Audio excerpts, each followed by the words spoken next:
계속 하나님의 음성을 들으십시오라고 말씀을 드리니까 겁이 나실 수도 있을 것 같아요. 내가 어떻게 저렇게 살지? 뭐 이러면서. 그런데 여러분, 하나님께서는요, 우리를 처음부터 우리가 할 수 없는 거를 요구하지 않으세요. 조금씩 조금씩 하나님께서 단계별로 우리한테 말씀을 하시지, 아브라함처럼 너는 너의 본토과 친척을 어디를 떠나라. 여러분, 이런 무시무시한 그런 명령을 하지 않으십니다. 우리한테 맞게 그렇게 하세요. 예전에 제 강의를 들었던 그 친구가 우리나라 그 최대의 게임 회사를 다녔거든요. 그 게임 개발을 하는 그런 친구였어요. 근데 이 친구가 그 회사에서 오래 다녔기 때문에 월급도 많이 받고 되게 대우도 좋고 그러더라고요. 밥도 되게 잘 나와요. 그래가지고 우리는 밥이 중요하잖아요. 근데 식량밥도 너무 좋고 복지가 거기 굉장히 좋게 잘 되어 있더라고요. 근데 제 강의 듣고 나니까 애가 고민이 되는 거예요. 그런데 저한테 기도 부탁을 하더라고요. 그 회사 계속 다녀도 되는지 말아야 되는지 게임 회사니까. 그래갖고 그 친구하고 그 친구 부인하고 저하고 셋이서 기도를 했거든요. 근데 하나님께서 아직 거기 잘 다니라고 하시는 거예요. 그래서 여러분의 그 생각대로 하나님을 제한하지 마세요. 하나님은 여러분이 지금 당장 할 수 있는 것만 말씀을 하십니다. 여러분이 지금 헌금을 나는 10원어치밖에 못해. 근데 하나님께서 여러분들한테 100만 원 하라고 하실 것 같아요? 그렇지 않습니다. 일단 10원 하고 그 다음 20원 하고 30원 하고 이런 식으로 여러분 늘려가시지 하나님께서 여러분들한테 갑자기 1000만 원씩 1억씩 헌금해라 이런 명령은 하지 않으세요. 그러니까 걱정하지 말고 하나님께서 하라는 대로만 하시면 됩니다. 그래서 제가 여러분 하나님의 음성을 들으면서 제가 살게 됐을 때 가장 큰 이유 중에 하나는 뭐냐면은 미리 될 일을 알고 걱정하지 않게 된 거예요. 제가 여기 밑에 그 1층에 전에 있던 사람하고 좀 문제가 있었거든요. 이 친구가 굉장히 좀 불신 있기도 하고 되게 좀 교양이 좀 없었어요. 제가 지금까지 만나본 사람들 중에서 제일 무례한 사람이었습니다. 그게 꼭 교회만 꼭 반감을 가져서 그런 게 아니고 모든 사람들한테 다 그런 것 같더라고요. 예전에 여기 지하 1층에 있던 친구들이 있었는데 여기 1층에는 화장실을 공동으로 사용을 해야 돼요. 지하하고 1층하고 공동으로 사용을 해야 되는데 한 달에 5,000원씩만 그 청소비를 내라고 얘기를 했다는 거예요. 1층에 있던 그 주인이 원래 있던 그 주인이 그랬는데 이 친구들이 어떻게 기분 나쁘게 말을 했는지 아예 화장실 5,000원 내는 것도 안 내고 여기 사거리에 헬스장을 끊어가지고 거기에 있는 데까지 화장실을 다닌 거예요. 그러면서 저한테 그러는 거예요. 우리가 5,000원이 한 달에 5,000원이 없어가지고 그 돈을 안 냈겠냐는 거예요. 상종하기 싫어가지고 안 했다고. 그러니까 그 정도로 애가 좀 되게 악질이었어요. 그렇기 때문에 이번에 여기 밑에가 이제 전집으로 바뀌면서 다시 또 얘기를 해야 되니까 또 그때 그 스트레스 받는 그 상황을 겪어야 되는 게 아닌가 고민이 되더라고요. 아니나 다를까 1차로 저희 어머니하고 전화로 이렇게 좀 얘기를 안 좋게 하신 것 같아요. 그래서 제가 하나님한테 물어봤어요. 어떻게 해야 됩니까? 이렇게 물어봤어요. 저는 아직 이제 그분들하고 대면을 한 상태는 아니었고 그랬는데 하나님이 저한테 조정이 가능하다는 거예요. 말을 하면 말이 통하는 사람이라는 거예요. 저는 아직 말도 안 해봤는데 그래가지고 또 이렇게 하나님 얘기하시더라고요. 조정 사정을 만나서 우리는 이렇게 생각하고 너네는 입장은 이런데 우리 입장은 이렇다 이렇게 얘기하면 조정이 가능하고 말이 통하는 사람이고 그 다음에 또 이렇게 베드로후서의 말씀에 어떤 게 있냐면은 부당하게 고난을 받아도 하나님을 생각함으로 슬픔을 참으면 이는 아름다우나 혹시라도 어느 정도 이렇게 조정이 되고 네가 원하는 대로는 될 거지만은 혹시라도 이제 그쪽에서 무리한 부탁을 한다든지 이러면은 네가 좀 참고 넘어가 주는 게 있으라는 거예요. 그러면서 그 말씀을 주시는 거예요. 그래서 우리가 이 성령의 음성을 듣는다는 것은 일방적으로 나한테 막 유리한 쪽으로만 이렇게 하는 게 아니고요. 세상을 좀 더 유도리 있게, 지혜롭게, 부드럽게 살 수 있도록 하나님이 지혜를 주세요. 그래서 제가 그대로 갔잖아요. 어떻게 됐겠어요? 하나님이 다 말씀하신 대로 됐습니다. 그 다음에 어느 정도 조정이 됐고 내가 이 부분을 좀 빨리 해줬으면 좋겠다라고 했던 부분에 대해서는 그냥 내가 어느 정도 참고 용인할 수 있게 됐어요. 하나님이 참으라고 하시니까. 그렇게 해가지고 그 문제가 잘 해결이 됐습니다. 그래서 여러분 하나님의 음성을 듣는 거에 대한 그 유익은 말로 다 할 수가 없어요. 그래서 여러분께서 아주 거창하게 생각을 하지 마시고 여러분의 그런 모든 일상을 성령님한테 내가 물어보고 한다. 여기서부터 여러분이 출발을 하시기 바랍니다. 저는 제가 이제 음식을 이렇게 하잖아요. 그러면은 저희 부모님들이 시장 보고 이렇게 손질 다 해놓고 간을 제가 합니다. 저희 집에 이제 큰 어떤 행사가 있거나 이러면은 양념을 제가 만들거든요. 근데 그 양념이라고 하는 게 저희 집이 사남매예요. 거기다가 뭐 오빠네 애들 셋에다가 뭐 둘째 오빠네 애들 둘에다가 뭐 이렇게 하면은 20인분을 만들어야 되는 거예요. 이게 요리 레시피 같은 데 보면은 거의 1, 2인분 기준으로 최대 4인분 기준으로 나와 있지 20인분 기준으로 만드는 거는 이건 식당 수준이거든요. 그래갖고 저는 이제 계량을 어떻게 하냐면은 그 레시피에 한 숟갈 넣으라고 하면 한 숟갈을 넣습니다.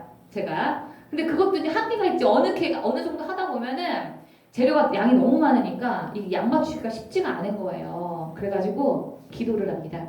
성령이여 음식 가운데 임하소서 하면서 성령님 내가 양념 따를 때 성령님께서 지도를 해달라고 부탁을 하고 그 다음에 제가 요리를 합니다. 그러면은 이렇게 소금이나 설탕을 두루루 따르다가 성령님이 그만 이렇게 하세요. 그럼 정말 거기서 딱 멈추거든요. 그러고 맛을 보면 기가 막혀요. 그래서 여러분 그렇게 작은 것부터 하세요. 작은 것부터. 네. 저는 이게 누구를 만나기 전에는 성령님한테 제가 그 사람을 만나서 무슨 말을 해야 될지 그리고 내가 하지 말아야 할 말에 대해서는 여기서 제어해달라고 기도를 합니다. 내 입에서 나가지 않게 해달라고. 그러면은요 정말 여지없이 성령님께서 지도를 줘요. 내가 무슨 말을 딱 하려고 하면 성령님이 그 말은 하지 마라. 딱 그러세요. 그럼 그 말 안 해요. 그러면은 나중에 그 말이 두고두고 안 하길 잘한 말이 되는 거예요. 근데 넋줄 놓고요. 편한 사람들끼리 모였다가 막 이렇게 얘기하다 보면 나도 모르게 그 사람에 대한 흉이 막 저도 모르게 단점을 말하게 되고 이럴 수가 있어요. 그런 죄를 짓게 되는 거잖아요. 그냥 지나가는 일일지 모르지만 나한테 봤을 때는 큰 죄거든요. 그렇기 때문에 그렇게 하면 좋습니다. 우리 뭐 김요한 집사님 같은 회사에서 이제 뭐 사업을 하는 뭐 거래처사를 만날 때 그럴 때도 성령님 내가 그 사람을 만날 건데 오늘 이 시간에 꼭 그 사람한테 필요한 말만 하게 하시고 그 계약을 잘 성사되게 하시고 이렇게 말을 잘할 수 있게 해달라고 기도를 하시고 하면은 더 말을 잘할 수 있게 되겠죠. 내가 생각하지도 못한 말을 그 사람한테 할 수 있게 되고 이런 일이 일어나게 되는 거죠. 제가 이제 어느 날 교회에서 어떤 아는 언니가 저한테 500만 원을 빌려달라는 거예요. 그래가지고 제가 그 전에도 다른 친구한테 얼마 이렇게 몇백만 원 빌려줬다가 엄마한테 걸려갖고 대박 혼난 적이 있었거든요. 그래가지고 이제 앞으로는 이제 교회에서 그럼 금전거래 하지 말아야지. 그렇다고 해서 제가 그 사람한테 이자를 받은 것도 아니에요. 그 친구한테 그냥 기간 제한 없이 이자도 안 받고 그냥 빌려준 거예요. 그 친구한테. 그랬던 그런 돈이었는데 저희 엄마한테 완전히 그 차용증을 제가 쓰긴 썼어요. 제가 원래 법도리 출신이다 보니까 안 쓸 수는 없어서 그걸 썼는데 어떻게 하다가 저희 엄마가 제 방 청소하다 그걸 발견을 하셔가지고 완전히 엄마한테 깨지고 난 다음에 제가 앞으로는 돈을 빌려주지 말아야 되겠다 하고 있었는데 그 언니가 저한테 500만 원을 빌려달라고 하는 거예요. 근데 제가 이러 여차저차 해가지고 엄마한테 혼나고 뭐 어쩌고저쩌고 해가지고 제가 앞으로 못 빌려드립니다 이렇게 말씀을 드렸어요. 그러고 났는데도 마음이 되게 찜찜하고 미안하더라고요. 근데 그 언니하고 사귀는 그 친구가 제 친구였어요. 그 남자친구가 제 친구였던 거예요. 그래서 그 언니가 그 전에 돈 빌려달라고 한 이후부터는 교회에서 저를 마주쳐도 제 눈을 안 마주치는 거예요. 이렇게 좀 이렇게 쌩간다 그래야 되나? 느낌이 쎄하고 분위기가 안 좋아. 그래서 제가 이제 그 친구하고 만나는 참에 그 언니가 좀 요즘에 사정이 어떤지 얘기도 좀 들어보고 그 내 얘기를 좀 나쁘게 한 거 아닌가 좀 찔리기도 하고 막 이래가지고 내가 그 친구를 제가 만나기로 한 거예요. 그래서 이제 그 친구한테 밥을 먹고 차도 마시고 얘기를 하는데 그 얘기를 이렇게 딱 꺼내려고 하는데 성령님이 저한테 여기서 딱 막으시는 거예요. 그 얘기 하지 말라고. 근데 알고 보니까 나중에 보니까 그 친구는 그 언니가 저한테 돈을 꺼달라고 했던 그런 사실도 아예 모르는 그런 상태더라고요. 그래서 저는 둘이서 이제 나중에 오래 연애를 했기 때문에 결혼까지 갈 줄 알았어요. 그런데 나중에 헤어지고 바로 그 친구는 다른 여자랑 결혼을 했거든요. 근데 제가 만약에 그 얘기를 꺼냈으면은 그 언니의 그런 그 말하고 싶지 않은 부분을 제가 말을 하게 돼버리잖아요. 어떻게 보면은 그게 뒷담화를 까고 흉을 본 게 돼버리기 때문에 지금도 두고두고 제가 그때 그 얘기를 그 언니에 대해서 얘기하지 않은 게 얼마나 다행인지 모릅니다. 그래서 여러분께서 성령님의 음성을 듣는 거에 대해서 너무 거창하게 생각하지 마시고 작은 부분 하나하나까지 성령님의 지도를 받고 이렇게 하시는 그런 삶을 여러분 추구를 해보세요. 얼마나 인생이 재밌고 간증이 넘치는지 모릅니다. 여러분께서 이 간증이라고 하면 또 아주 막 그 특별한 거 막 병이 막 치유가 됐다든지 아니면은 뭘 이렇게 집을 사라고 했는데 그 집에다가 내가 어디다 투자를 했는데 뭐 뻥튀기가 얼마가 돼가지고 막 큰 돈을 벌었다든지 여러분 이런 대단한 그런 간증에만 많은 분들이 귀를 이렇게 쫑긋 하시는데 그렇지 않습니다. 내가 일상에서 날마다 이렇게 하나님하고 자잘하지만 하나님을 경험하는 거 이게 여러분 더 큰 간증이에요. 그래서 여러분께서 이런 간증들을 계속 만들어 가시고 저한테 매주 오셔서 이제 앞으로는 간증을 말씀을 해주시는 게 저에게는 힘이 되니까 그런 간증이 있으면은 얼마든지 저에게 말씀을 해주시기 바랍니다. 자, 우리 표 1번 보겠습니다. 4페이지. 하나님 중심적인 삶은 뭐냐면은 어떻게 사느냐. 그 삶의 인생의 목적이 하나님의 목적을 위해서 삽니다. 그러나 자기 중심적인 사람은 자기 목적을 이루기 위해서 살아요. 그래서 하나님 중심적인 사람은 하나님의 뜻을 이루기 위해서 살고 그래서 하나님의 인도, 지도를 구합니다. 그리고 자기 중심적인 사람은 자기 목적이 결국에 뭐겠어요? 세상에서 잘 먹고 잘 사는 거잖아요. 그래서 이 기복신앙으로 흐를 가능성이 굉장히 큽니다. 그리고 이 사람들은 모든 계획을 다 자기가 하고 하나님한테는 도와달라는 기도를 합니다. 그러나 하나님 중심적인 사람은 목표조차도 하나님한테 물어봐요. 내가 무엇을 위해서 살 것인가? 그리고 그거를 이루는 과정 가운데서도 하나님의 인도를 구하면서 하나씩 해나갑니다. 그러니까 이 주체가 다른 거예요. 하나님 중심적인 사람은 하나님 중심으로 사는 사람이고 말 그대로고 자기 중심적인 사람은 하나님도 자기 그냥 부속품, 자기를 도와주는 그런 조력자에 불과한 겁니다. 주인공은 나야. 자, 자원 보겠습니다. 하나님 중심적인 사람은 모든 것을 하나님의 자원으로 합니다. 그러니까 모든 일이 다 은혜로 이루어져요. 내 노력으로, 나에게 가진 힘으로 하는 것이 아니라 믿음으로 또 십자가의 은혜로. 여러분 십자가의 은혜라고 하는 것은 예수님께서 십자가 위에서 다 이루셨습니다. 우리의 그런 삶의 문제들 들고 하나님께서 예수님께서 십자가 위에서 돌아가시면서 다 이루셨다라고 선언을 하셨어요. 자, 그런 은혜로 삽니다. 그러나 자기중심적인 사람은 자기 자원으로 삽니다. 자기 행위, 자기 노력, 자기 지혜 이걸로 이루려고 해요. 그래서 이런 사람들은 잘 되면은 교만하고 안 되면은 열등감에 빠집니다. 내가 못해서 그래라고 생각을 하는 거죠. 그러나 여러분 이 은혜인 줄 아는 사람은요. 다른 사람이 못하는 사람을 봤을 때 관용하게 됩니다. 내가 왜 나도 아무것도 없는데 은혜로 살기 때문에 그렇게 되는 거죠. 그리고 자기 힘과 자기 지혜로 사는 사람들이 잘 됐을 때는요. 다른 사람을 판단하고 정죄할 가능성이 굉장히 큽니다. 바리새인들이 바로 그런 예잖아요. 자, 방법 보겠습니다. 하나님 중심적인 사람은 하나님의 방법을 따라서 그 하나님의 목적을 이뤄내는 삶을 삽니다. 그 과정 가운데서도 하나님의 방법으로 하는 거예요. 정직하고 성실하고 이런 방법을 통해서 합니다. 이게 바로 성령 따라서 사는 삶입니다. 자, 그런데 자기중심적인 사람은 자기 방법 따라서 자기 계획 따라서 실행을 합니다. 이게 바로 인본주의인 거죠. 우리는요 하나님의 목적을 처음에는 하나님의 목적을 이룬다라고 하면서도요 그 일을 이루는 과정 가운데는 자기 자원으로 자기 방법 따라서 하는 경우가 되게 많습니다. 예를 들어서 교회에서 여러분들한테 이제 교회에서 여러분들 많이 봉사 열심히 하시잖아요. 교회 어떤 봉사를 한다고 할지라도 내가 그거를 기도하면서 하나님의 인도를 따라서 여러분 하지 않잖아요. 그러면은 시작은 하나님 중심으로 내가 시작을 했다고 할지라도 중간의 과정은 나 중심적으로 얼마든지 흐를 가능성이 굉장히 큽니다.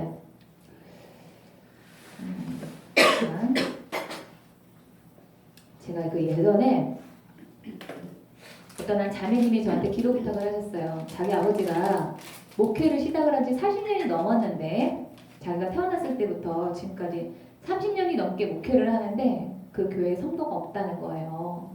사역 교회가 부흥이 되지가 않고 늘 그 지지부진한 상태로 해가지고 이 목사님께서 농사도 지으면서 목회도 하시면서 이렇게 생활을 하시거든요. 그래서 언제쯤 부흥이 될 건지를 하나님한테 물어봐 달라는 거예요. 그래서 제가 하나님한테 물어봤습니다. 저는 이 자매도 모르고 이 목사님도 몰라요. 전혀 모르는 분이에요. 이 목사님하고는 그냥 인사 한 번 한 정도예요. 제가 어디 교회에 이제 강의를 갔는데 그 지역에서 이제 목회를 하시기 때문에 저한테 잠깐 이제 오셔가지고 그냥 인사만 하고 가는 그런 상태였는데 대화도 그러니까 나눠본 적이 없는 거예요. 근데 이런 분이었는데 하나님이 저한테 그 목사님에 대해서 말씀해 주신 어떠냐면은 말을 보여주는데 이 말이 미친 말 같아. 야생마예요. 그래갖고 이 말이 미친 듯이 막 뛰어. 열심히 뛰어. 근데 이 말이 여기도 부딪혔다가 저기도 부딪혔다가 이렇게 가는 거예요. 근데 그 목사님이 그 말과 같다는 거예요. 하나님이 오실 때. 그런 말은요. 그 야생마가 아닌 이상 말 위에 말 안장이 있고 그 위에 주인이 타고 있던지 말을 고삐를 해가지고 끌고 다니던지 둘 중에 하나를 해야 됩니다. 하나님께서 우리 위에 우리 위에 말을 조련을 하듯이 그렇게 말 위에 안장에 타시고 끌고 이렇게 하셔야 되는데 이 목사님이 그거를 아예 거부를 하신다는 거예요. 그러면서 여기저기 티박고 이렇게 열심히 목회를 하고 평생을 그렇게 드리긴 하지만 주인이 없다는 거예요. 하나님이 주인이 아니야. 하나님의 음성을 듣지를 않아. 그러니까 그렇게 치받고 그러고 다니죠. 그러니까 아무리 그 열심과 그 시간과 그 노력이 하나님이 보실 때 열매가 없는 거예요. 그래서 제가 이제 그 자매님한테 그 얘기를 했거든요. 그랬더니 그 말이 맞다는 거예요. 자기 아버지가 전혀 그 하나님의 음성을 듣고 이러는 거에 무지하시다는 거예요. 목사님인데도 불구하고.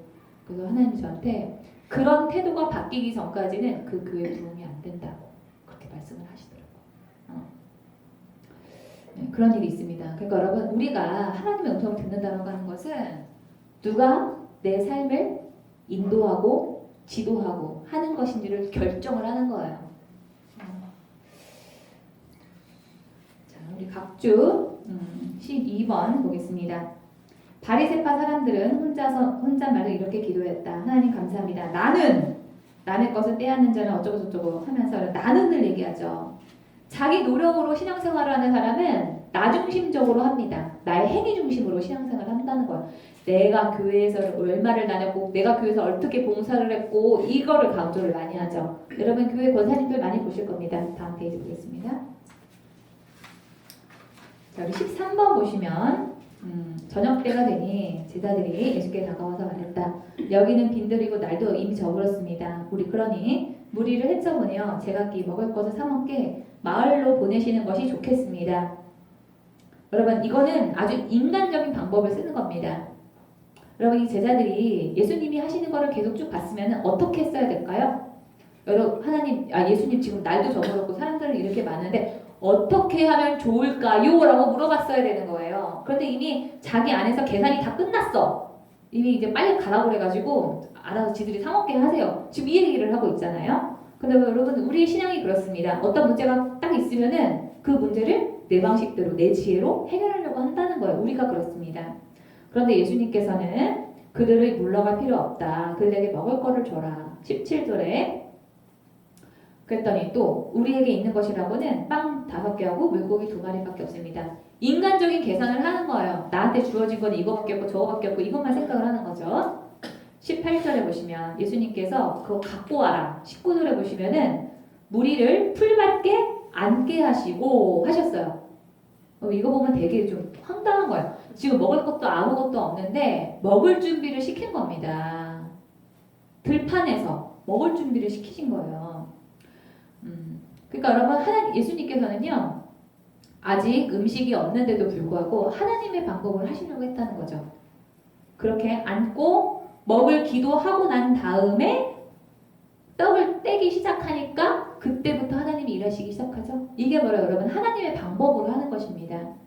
내 계산, 내 방법 이걸 다 내려놓고 하나님의 방법으로 하는 게 바로 예수님께서 이렇게 빈들에서 사람들을 먹이신 일에서 우리가 알 수가 있는 거죠. 14번 보겠습니다.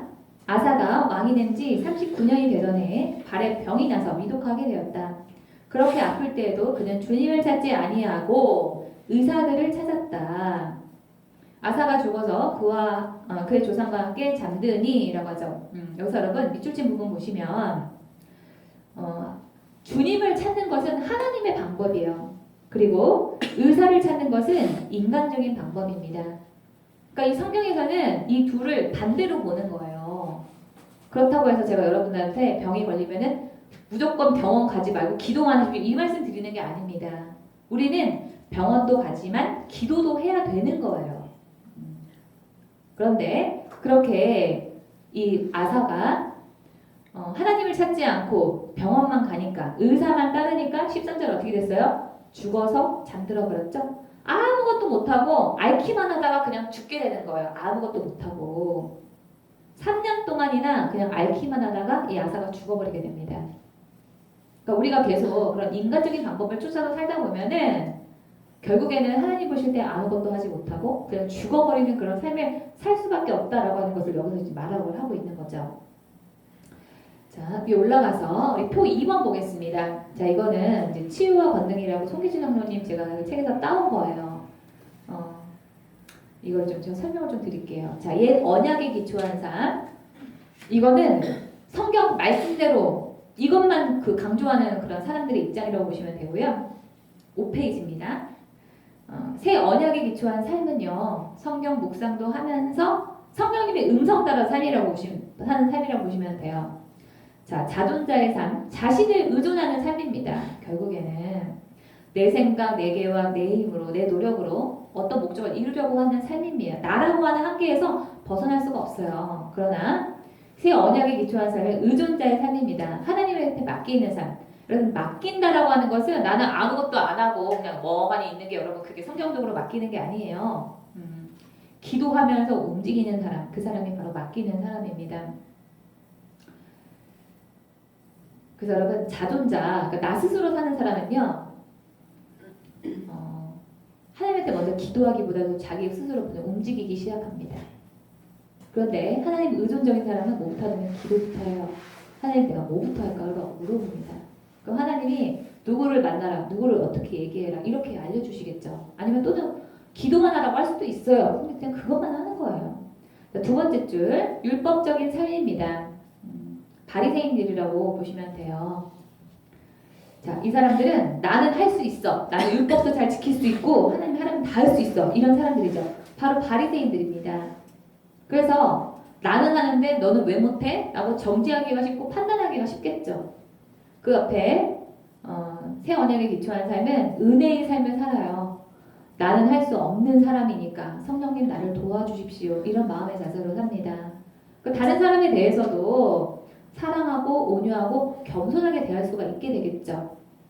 자신의 한계와 비루함을 잘 알기 때문에 하나님한테 기도할 수밖에 없고 기도로 이루어진 일이기 때문에 나는 뭐 다른 사람들 앞에서 하나님밖에 드러낼 수가 없는 거예요. 당연히 겸손해지겠죠. 근데 여러분 이 두 사람의 이 차이를 보시면은요, 둘 다 하나님의 일을 하는 것처럼 보여. 그러나 내면에 맺는 열매가 다릅니다. 성품이 다른 거예요.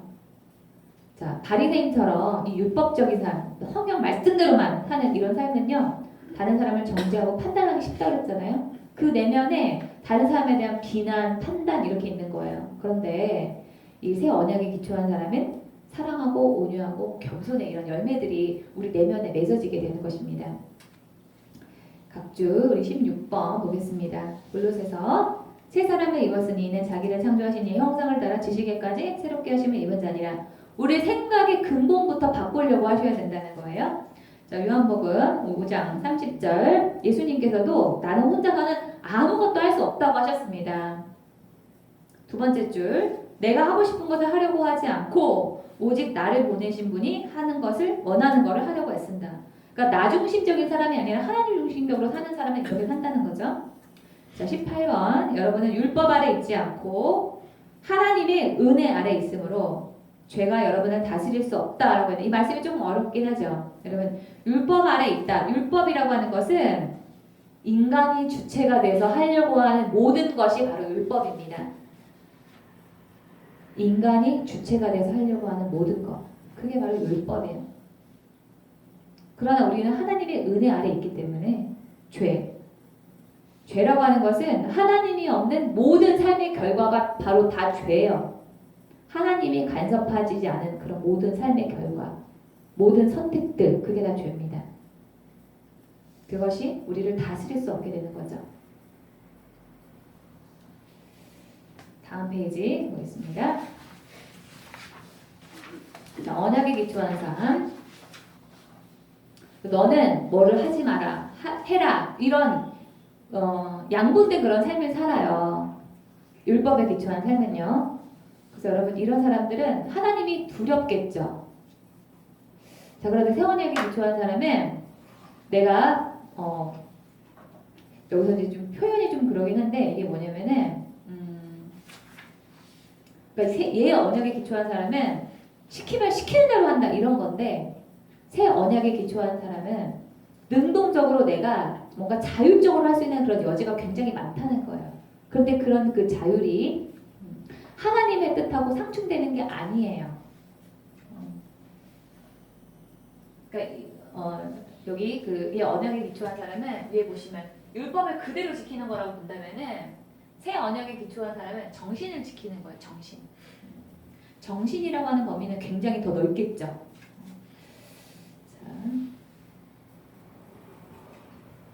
19번 보겠습니다. 이스라엘은 의의 율법을 추구했지만 그 율법에 이르지 못하였습니다. 그러니까 그 율법이 그 말하는 정신에는 그 충족시키지 못했다는 거예요. 왜 얻지 못했을까요? 그것은 그들이 믿음에서 나오는 의를 추구한 것이 아니라 그 의가 마치 행위에서 자기가 하려고 했기 때문에 안 됐다. 그 얘기를 하는 거예요. 각주 20번에 그러나 그 시절이 지난 후에 내가 이스라엘 가문과 언약을 세울 것이니 나는 나의 율법을 그들의 가슴 속에 넣어주며 그러니까 율법의 정신을 이루는 삶을 살게 된다는 거예요. 그들이 마음판에 색을 기록하여 나는 그들의 하나님이 되고 그들은 나의 백성이 될 것이다. 그 다음에 위 올라가서 옛 언약에 기초한 사람은 예수님을 닮아가는 사람이에요. 그러니까 따라가는 삶. 그러니까 근데 현실은 여러분 이게 흉내만 내는 거지 근본적으로 우리는 예수님을 닮아가는 삶을 살기가 어렵습니다. 그런데 새 언약에 기초한 사람은 나는 죽었어. 나는 이미 없어. 나는 시체야. 그렇기 때문에 나를 통해서 예수님이 드러나는 삶을 살게 되는 것입니다. 그러니까 이 새 언약에 기초한 사람은 내 성질, 내가 하고 싶은 욕구 자체가 아예 없는 거예요. 주님이 원하시는 거를 해야지 나도 기쁜 상태가 되는 거. 그게 바로 새 언약에 기초한 삶이라고 볼 수가 있습니다. 자, 각주 21번 보시면 밑줄 친 부분만 보시면은 예수의 생명도 또한 우리 몸에 나타나게 하기 위함이고 두 번째 줄 밑에 줄에 우리 죽을 육신에 예수님이 나타나게 하기 위해서. 그러니까 우리는 여러분 이미 죽은 존재예요. 내가 뭔가 하고 싶고 하기 싫고 이런 게 아예 없어. 오로지 주님이 나에게 뭘 원하시는가 거기에 따라서 사는 삶이 바로 새 언약에 기초한 삶입니다. 각주 우리 22번 우리 한영민 자매님 좀 읽어주세요. 우리는 이미 거룩한 자가 되었고 새로운 피조물이다. 거룩하기 위해서 변화된 삶을 사는 것이 아니라 이미 거룩하기 때문에 삶을 변화시켜가는 것이다. 우리는 그리스도를 닮아가는 삶을 살아서는 안 된다. 단지 그리스도가 나타나는 삶을 살아가야 하는 것이다. 그리스도를 닮아가기 위해서는 자신의 생각뿐만 아니라 행동과 태도를 바꾸려는 의지와 노력이 필요하지만 예수님이 나타나는 삶을 살기 위해서는 자신의 것을 포기하려는 의지와 노력과 그분이 자유롭게 나타나도록 순종하는 것이 필요하다. 여기서 여러분 포기가 중요한 거예요. 포기. 그러니까 나를 바꾸는 게 아니라 그냥 다 내려놓는 겁니다. 내 성질, 내가 하고 싶은 거 그냥 다 내려놓은 상태로 오직 주님이 원하시는 것만 하는 상태. 그게 바로 이제 포기하는 삶이라고 볼 수가 있는 거죠. 자, 그 옆에 표 보겠습니다. 옛 언약에 기초한 사람은 내 언약을 쌓아가는 삶이에요. 나의 노력으로. 그러나 새 언약에 기초한 사람은 하나님이 내 삶에 드러나는 삶입니다. 각주 23번에 보시면 마태복음에 그 나라를 오게 하여 주시며 라고 예수님께서 기도하라고 하셨죠. 그 나라가 뭐냐면은 하나님의 통치, 하나님의 다스림이에요. 너는 어디 가서 이 말하고 너는 저기 가서 저 말하고 이렇게 여러분 하는 거 이렇게. 제가 아까 그 음식할 때도 그 설탕 이렇게 쭈르륵 따르다가 성령님이 그만하면 딱 그만두는 거. 그게 여러분 다스림을 받는 상태인 겁니다. 내가 설탕 이만큼 넣어야지 하고 넣는 게 아니라 주르르 다르다가 그만하면 딱 그만두는 거. 이게 바로 하나님의 다스림을 받는 삶이라고 볼 수가 있는 거예요. 누가복음 하나님의 나라는 너희 가운데 이미 있다고 하셨어요. 우리가 예수님을 받아들이기만 하면 내 안에 성령님이 내주하시고 나의 삶을 지도해주는 그 모든 그 기본 베이스가 교회 다니는 우리 모두에게는 다 있는 거예요. 자, 위에 올라가서 두 번째 표 보겠습니다. 삶의 결과로 하나님의 영광을 증명하는 삶이라고 본다면은 새 언약에 기초한 사람은 삶 자체로 그 어떤 과정 가운데서 이미 성령님과 동행하고 있기 때문에 하나님의 영광을 증명하는 삶을 살 수가 있습니다. 자, 그러니까 이 옛 언약에 기초한 사람은 결과 중심적으로 사는 사람이고 새 언약에 기초한 사람은 그 하나님과 동행하는 과정 중심으로 사는 사람이라고 보면 되는 거예요. 내가 실패했는지 성공했는지는 세상의 관점으로 중요한 게 아니야. 예를 들면 예수님을 여러분 생각을 해보세요. 예수님은 계속 성령님과 동행했지만 그 끝은 어땠어요? 사람들이 볼 때는 십자가 위에서 죽는 저주의 삶이었습니다. 사람들이 생각해서 봤을 때는 실패한 사람이었어요. 그러나 그 과정은 하나님의 뜻을 이루고 그렇게 하나님과 동행하는 그런 삶을 살았잖아요. 그렇게 보시면 되는 거예요. 자, 거룩해지려고 노력하는 삶, 또 이미 거룩하기 때문에 내 삶을 변화하는 삶입니다. 자, 우리 각주 24번 보겠습니다. 여러분, 우리가 예수님을 우리가 믿게 되잖아요. 그러면은 그는 히브리서 보시면 예수님이 거룩하게 되는 사람들을 단 한 번의 희생 제사로 영원히 이미 우리를 완전하게 하셨다는 거예요, 여러분. 정리가 되셨어요? 내가 나의 죄를 십자가에서 대속하신 예수님을 내가 믿겠다라고 하는 그 결단하는 그 순간부터 우리는 하나님 앞에서 죄가 없는 존재라니까요.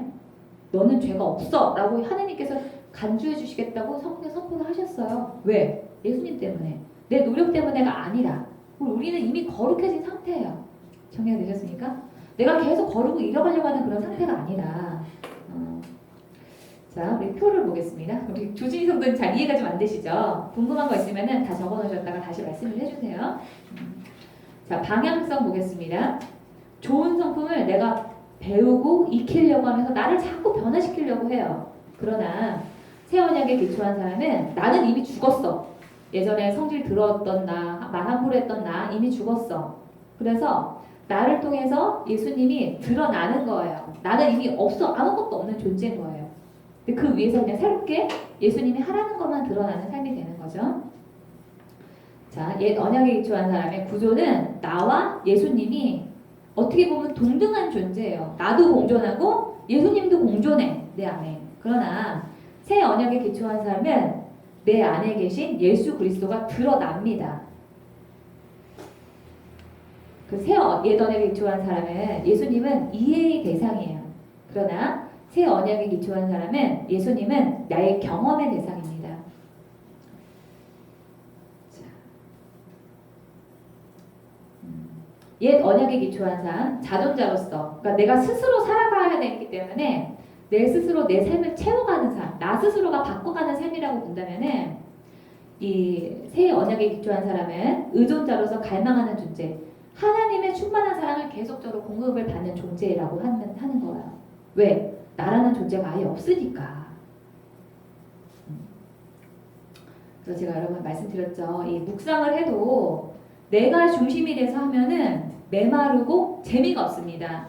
나는 이렇게 깨달았다. 나는 이렇게 해야 되겠다라고 결론을 냈잖아요. 그러면은 묵상이 메말라. 재미가 없어. 결단이 자연스럽지 않고 고민이 돼요. 뭐를 결단해야 되지? 어떻게 적용해야 되지? 이렇게 됩니다. 그런데 내가 성령님의 인도를 따라서 묵상을 하다 보면은요, 자연스럽게 하나님이 나에게 뭐라고 말씀하시는지가 들려. 음성이 들리고 결단도 자연스럽게 결단이 됩니다. 맞아요. 나 그렇게 할게요. 라고 그렇게 되는 거예요. 그 차이가 있는 겁니다. 이 말이 여러분 조금 어렵죠. 그러나 이해는 하셨을 거라고 믿고 넘어가겠습니다. 다음 페이지. 네, 본격적으로 이제 하나님의 음성직에 대한 오해를 보겠습니다. 제가 이제 친구한테 내가 이제 하나님의 음성을 듣는 그런 강의를 해 이렇게 말을 하잖아요. 그러면은 교회를 아주 오래 다닌 친구도 이렇게 저한테 얘기를 하더라고요. 그거 꼭 들어야 돼? 저한테. 근데 여러분 꼭 들어야 됩니다. 왜? 내 인생을 내 인생의 그 운영자가 누군지를 결정하는 게 바로 하나님의 음성을 듣는 여부에 달려있기 때문에 그래요. 내 인생의 주인이 누구인지를 결정하는 게 하나님의 음성에 대한 태도에 달려있다라고 보시면 됩니다. 가번의 오해, 하나님의 음성을 듣는 거는 자연스럽지 않다라고 얘기를 하세요. 그러나 그렇지 않습니다. 제가 그 영적인 사람, 육적인 사람, 혼적인 사람 말씀드릴 때 우리는 죄 때문에 하나님과의 관계가 분리가 됐고 하나님의 음성을 듣는 게 자연스럽지 않은 일이 됐다고 말씀드렸죠? 자, 수정. 태초에 사람과 하나님은 막힘없이 대화했으며 인간이 타락함으로써 그 관계가 변했으며 하나님과의 관계가 단절이 된 거예요. 죄 때문에. 27번 보겠습니다. 그들은 여호와 하나님께서 동산을 거니는 소리를 들었습니다. 세 번째 줄에 하나님이 야 어딨니 아담아 이렇게 부르면은 아담이 예 하고 대답하는 그런 관계였습니다. 그러나 에덴 동산에서 쫓겨나면서 하나님과 관계가 멀어지면서 하나님이 다시 아담하고 부르는 일은 없게 됐어요. 자, 우리 별표 있는 부분 우리 김요한 집사님 좀 읽어주시겠습니까? 인간은 본래 영혼육의 상호 유기적인 관계를 지닌 육안에 혼이 있는 영적인 존재다. 하지만 죄로 인해 하나님과 영적으로 관계가 끊어진 후에는 마치 육안에 혼만 있는 존재처럼 살고 있다. 타락하기 전에는 영이 혼과 육을 통하여 온전한 삶을 살도록 지음을 받았다. 그러나 타락한 후에는 영의 존재를 제대로 할 수 없었기 때문에 자아가 자신을 온전히 통제하는 자존적 존재로 전락하고 말았다. 이것은 구원받은 그리스도인일지라도 마찬가지다. 자아는 단지 3차원적인 세계만을 인식하고 이해할 수 있을 뿐 영의 세계에 대해서는 어떤 기능도 할 수 없다. 예, 제가 이 부분에 대해서는 지난 그 2시간에 두 번에 걸쳐 제가 말씀드렸기 때문에 넘어갈게요. 이해가 안 되는 분은 따로 저한테 질문을 해주시기 바랍니다. 자, 우리 28번 보겠습니다. 여호와께서 가인에게 말씀하셨습니다. 내 동생 아벨은 어디 있냐? 그랬더니 가인이 저는 모릅니다. 제가 동생 지키는 사람이요? 여러분 이때까지만 하더라도 하나님께서 사람하고 대화를 하셨습니다. 그러나 이후에는요 여러분 하나님이 선택한 사람만 의인하고만 하나님께서 대화를 하셨다는 거예요. 가인 때까지만 하더라도 가인이 살인죄를 지었을지라도 하나님이 대화를 하셨지만 이후에는 사람들이 계속 타락을 해가지고 하나님의 특별한 선택을 받은 사람하고만 구약성경에서 대화를 하셨어요. 자, 창세기 6장 3절 여호와께서 말씀하셨습니다. 내 영이 사람들과 영원히 함께 있지 않을 것이다. 그것은 그들이 실수를 범하여 육체가 되었기 때문이다. 그래서 여러분 이 앞절에 보면 어떤 내용이 나오냐면은 하나님의 아들들이 사람의 딸의 아름다움을 보고 자기들의 원하는 대로 자기 마음에 드는 사람하고 결혼했다라고 하는 구절이 나와요. 그러니까 당시 사람들이 하나님하고 상의하지 않고 자기 마음에 드는 자기 뜻대로 했다는 거예요. 그랬기 때문에 하나님과의 관계가 이렇게 변했다라고 하는 거예요. 그들은 120년밖에 살지 못할 것이다. 죽음의 한계에 놓이게 됐다는 거죠. 넘어설 수 없는 한계에 놓이게 됐다는 거예요. 자, 13절에 노아에게 말씀하셨습니다. 내가 다 쓸어버리겠다 말씀하시죠. 자, 6기서 보시면은 하나님께서 사람의 말에 대답하지 않으신다 하여 어찌 하나님과 논쟁하느냐. 하나님은 한 번 말씀하시고 다시 말씀하시되 사람은 관심이 없도다. 우리는 하나님한테 왜 나한테 대답 안 하시냐고 하는 경우가 많아요. 제가 예전에 작년인가 저한테 이제 상담하러 왔던 어떤 친구가 오늘의 교회 다니는데 제가 그렇게 하나님한테 그 목사님 딸이거든요. 하나님의 음성을 좀 듣게 해달라고 했는데 자기한테 한 번도 얘기를 안 했다는 거예요. 그래서 제가 걔한테 그랬어요. 너는 들을 준비가 됐니? 라고 물어봤어요. 너는 네가 하나님이 원하시는 방식대로 기도해 봤니? 아니에요. 목사님의 딸일 때도 몰라. 이렇게 하는 거예요. 그러니까 이 성경에서는 여러분 하나님은 우리한테 계속 말씀을 하셔요. 하나님께서 말씀하시는 거는 특별히 뭐 사랑하는 여민아 너너너 여러분 이렇게 말씀하시는 게 절대 아닙니다. 성경 말씀을 통해서도 말씀하실 수 있고 목사님 설교를 통해서 말씀하실 수 있고 여러 가지 방법을 하나님께서 말씀을 하시거든요. 그런데 다만 나의 영적인 상태가 하나님이 보실 때 아직 하나님의 음성을 들을 만한 준비가 안 된 거라고 욥기서에서는 말을 하고 있는 거예요. 그러니까 우리가 하나님의 음성을 듣지 못하는 것은 하나님의 탓이 아니라 누구 탓이다? 내 탓이다. 사무엘상 보겠습니다. 어린 사무엘은 엘리 밑에서 여호와를 섬겼습니다. 그때는 여호와께서 사람들에게 직접 말씀하시는 일이 거의 없었습니다. 그리고 사람들이 환상을 보는 일도 거의 없었습니다. 근데 여러분 지금도 그래요. 지금도 그렇기 때문에 이렇게 아주 특별한 사람은 하나님의 음성을 들을 수 있을 거라고 생각하는데 그렇지가 않다. 여기 올라가서 나번에 이 사람의 능력으로 알지 못하는 것을 알려고 하는 것은 무당이나 하는 짓이다. 제가 이 전에 예전에 교회에서 이 하나님의 음성을 듣는 이 강의를 하려고 하니까요. 그 안에서 반대가 있는 거예요. 그러면서 그거 무당 짓이지. 그거 왜 그거 하냐고 저한테 무당이나 그런 거 듣는 거지. 그렇게 대놓고 얘기하는 사람도 있었습니다. 또 과연 그럴까? 자, 각주 29번 보겠습니다. 산 자들은 죽을 줄을 알되 죽은 자들은 아무것도 모르며 그들이 다시는 상을 받지 못하는 것은 그들의 이름이 잊어버린 바 됨이니라. 여러분 무당이 여러분 그 얘기를 할 때는 죽은 그 귀신의 힘을 죽은 귀신의 영을 받아서 자기가 말한다고 얘기하거든요. 내가 이순신 장군이 들었다, 최영 장군 들었다 이러면서 막 장군신 들었네, 처녀귀신 들었네, 뭐 동자귀신 들었네 그렇게 여러분 그 무당이 그렇게 얘기를 하잖아요. 근데 그거는 성경적으로 갔을 때는 귀신의 일인 거예요. 죽은 것은 죽은 자들은 아무것도 모르는 겁니다. 그러니까 우리가 왜 제사를 드릴 때도 죽은 조상님이 와가지고 이 제사상을 먹고 간다라고 사람들이 생각을 하잖아요. 성경에서 볼 때는 그냥 헛짓인 거예요. 그거는 죽은 사람은 아무 영향력도 없고 아무것도 할 수가 없습니다.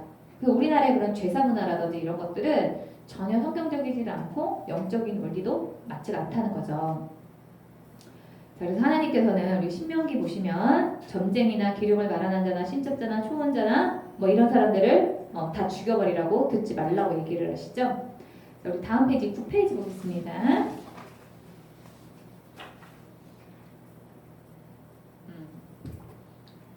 자, 1번 수정 1번 보시면은요.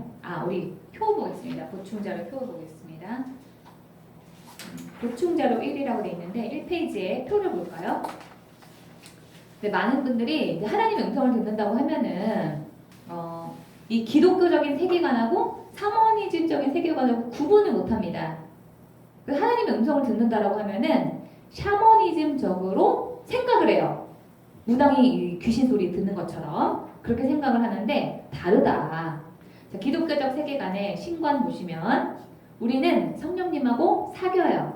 그러나 샤머니즘적에서는 정령, 귀신의 영이 씌우는 겁니다. 그래서 음성을 듣는 그 주체 자체가 다른 거예요. 귀신이 말하는 거하고 성령님이 말하는 거하고 어떻게 같겠어요.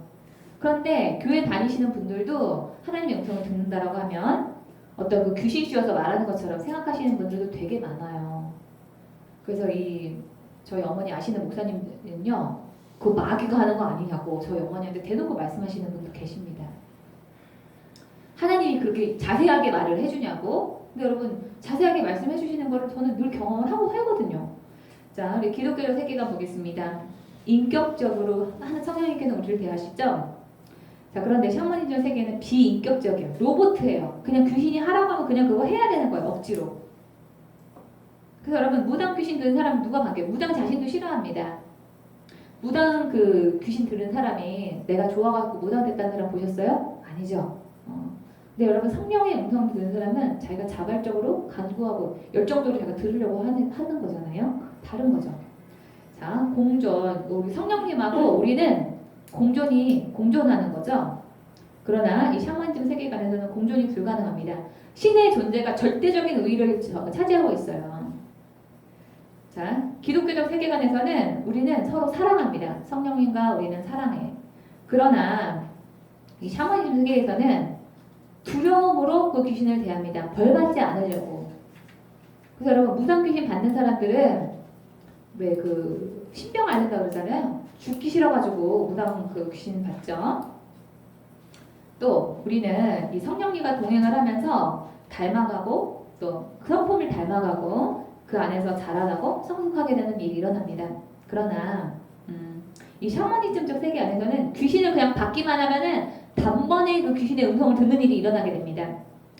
자, 기독교적 세계관에서는 하나님과 우리의 관계가 회개하면 하나님이 어떤 그런 우리 안에 그런 어떤 벌을 예비하고 계셨더라도 돌이키십니다. 회개가 전제가 되죠. 그러나 샤머니즘적 세계관에서는 귀신은 달래야 돼. 뭐 재물도 바치고 시간도 바치고 달래야 돼. 뭔가 이 헌신을 해야지 되는 거예요. 자, 음성 듣기에 대해서 기독교적 세계관에서는 대화를 합니다. 자, 다음 페이지 2페이지 볼까요? 2페이지 보시면은 각주 1번에 자, 모세가 주님께 아뢰었다. 주님 죄송합니다. 명령을 했어. 근데 싫다는 거죠? 아, 나 그거 못해. 나 말재주도 없고 이럽니다. 나는 입이 둔하고 어쩌고 얘기를 못하겠다는 거죠. 한마디로 말하면 이게 바로 인격적이라는 거예요. 여러분 그 무당이 뭔가 귀신이 하라고 하면 그냥 당연히 해야 되는 거잖아요. 예, 알겠습니다. 두려우니까 해야 되지만 하나님과 우리의 관계는 그렇지 않습니다. 지금 모세가 그걸 보여주고 있잖아요. 아, 나 그거 못해요. 이렇게 대놓고 배째날 쪽으로 나가죠. 주님께서 누가 사람의 입을 전에 어쩌고 하니까 또 가라고 하니까 13절에서 또 머뭇거리면서 주님 죄송합니다. 또 못하겠다는 거죠. 제발 보낼 만한 사람을 보내시기 바랍니다. 나는 못합니다 하고 또 쌩을 까죠. 이게 바로 하나님과 우리의 관계인 거예요. 아주 인격적인 관계죠. 에레미야서 보시면 내가 너를 모태에서 짓기도 전 어쩌고 하면서 너를 예언자로 세웠다. 그러니까 에레미야가 또 얘기합니다. 아 저요. 아 저는 네버 저는 못합니다. 또 얘기하죠. 우리의 관계가 이렇다는 거예요. 하나님과의 관계가. 자, 아나니아라고 하는 제자가 있었다. 주님께서 환상 가운데 사도행전입니다. 아나니아가 부르시니 아나니아가 주님 되어 여기 있습니다. 대답은 잘해. 그래서 주님께서 뭘 명령을 합니다. 어디 가가지고 너 사울을 좀 만나봐. 그랬더니 13절에서 저는 그 사람이 얼마나 무서운지 잘 알고 있어요. 그 사람이 우리 그리스도인들을 잡으려고 그 날뛰고 있다는 소식을 내가 들었는데 여러분 이 말하는 거 왜 말하는 거예요? 나 못 가겠다 그 얘기하는 거죠? 여러분 우리의 관계가 하나님과 우리의 관계가 이렇다라고 하는 거예요. 인격적인 관계다. 앞에 나중에 표에 가가지고요. 1페이지.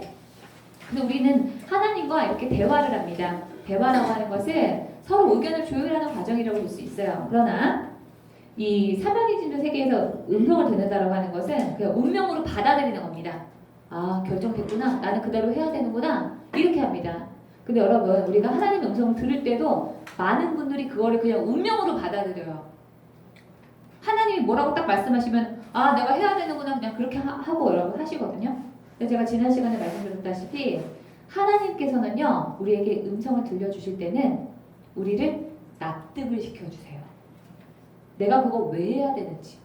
여기 아까 좀 우리 모세한테 하나님 말씀하실 때 보세요. 모세는 계속 싫다고 그러는데 하나님은 계속 내가 이것도 해주고 저것도 해줄게. 너 이렇게 도와주고 저렇게 도와주고 이렇게 하잖아요.